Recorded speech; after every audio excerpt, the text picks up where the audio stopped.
Sa paghahain ng warrant of arrest para sa kasong frustrated murder, arestado ang 38 anyos na lalaki sa operasyon ng PNP Binangonan. Patrolwoman GV Marie Famoso, ibalita mo.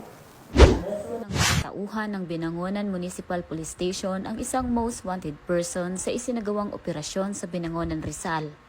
Kinilala ang suspect na si alias Don, 38 anyos at residente rin ng nasabing bayan.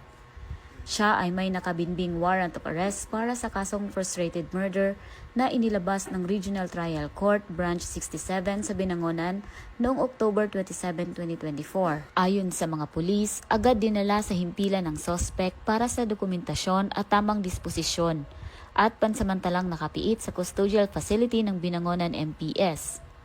Ang matagumpay na operasyon ay bahagi ng tuloy-tuloy na kampanya ng Rizal Police Provincial Office laban sa mga kriminal at sa pagpapatibay ng batas sa lalawigan. Sa ilalim ng direktiba ni Police Colonel Filoteo A. Gonzalgo, Provincial Director ng Rizal PPO, nananatiling determinado ang Rizal PNP na tugisin ang mga nagtatagong kriminal at panagutin ang mga may kinahaharap na kaso.